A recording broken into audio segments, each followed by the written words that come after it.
For decades, heart disease has been explained through a simple mechanical analogy, a kitchen sink. We were told that eating dietary fat and cholesterol directly coats the inside of your blood vessels, eventually blocking the flow, like grease in a pipe. This model led to an interventionist approach that prioritizes physical fixes.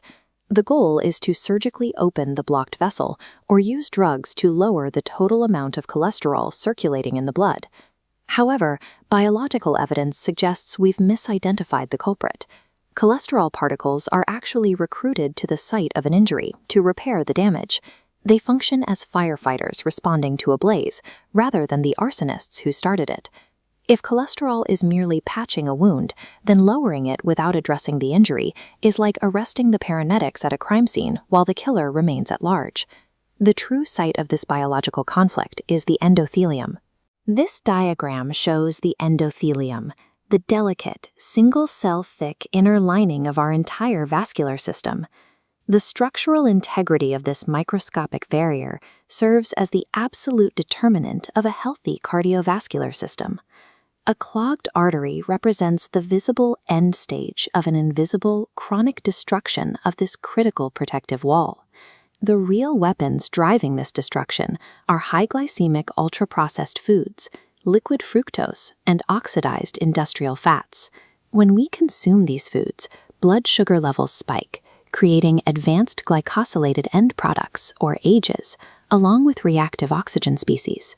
These jagged molecules act like microscopic hazards.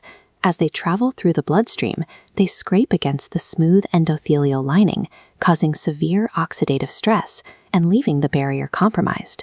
Over time, the modern Western diet sandblasts the inside of our blood vessels, leaving the vascular walls shredded and vulnerable. This vascular assault is compounded by systemic metabolic dysfunction, beginning with insulin resistance. Chronically high insulin levels suppress the production of nitric oxide, which is required for blood vessels to dilate.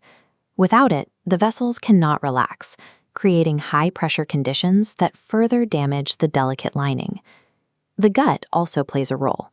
When the intestinal barrier becomes porous, a condition often called leaky gut, bacterial endotoxins, known as LPS, breach the digestive tract and flood into the systemic circulation. Environmental toxins, including heavy metals and persistent organic pollutants, add a final layer of oxidative stress. These toxins bioaccumulate in our tissues, overwhelming the liver's ability to clear the ongoing damage. The endothelium faces a coordinated systemic assault from the gut, metabolic dysfunction, and the modern environment. The immune system identifies this shredded endothelium as a biological crisis and initiates a desperate defense. It activates a chemical alarm through inflammatory cytokines like NF-kappa B, calling for immediate immune backup to the damaged area. In response, immune cells called macrophages and cholesterol particles rush to the injury site to attempt to patch the broken barrier. Because the modern diet often saturates the blood with oxidized lipids, these fats chemically fuse with the arriving cholesterol and macrophages. This fusion creates a sticky, inflamed sludge that builds up beneath the lining. This mass swells into an atherosclerotic plaque, narrowing the passage and restricting blood flow. An artery narrows because it is actively scarring over an unhealed, infected wound.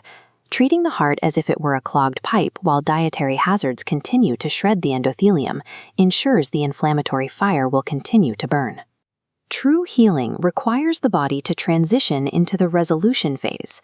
This is a distinct biological process where the immune system stops the attack and begins the work of tissue restoration and debris removal.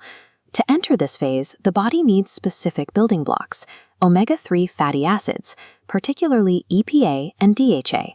The body metabolizes these fats into specialized pro-resolving mediators, such as resolvins, which act as the biological instructions for the immune system to stand down and begin repair. Simply attempting to block the damage is not enough. We must provide the specific raw materials the body uses to command the immune system to finalize the healing process.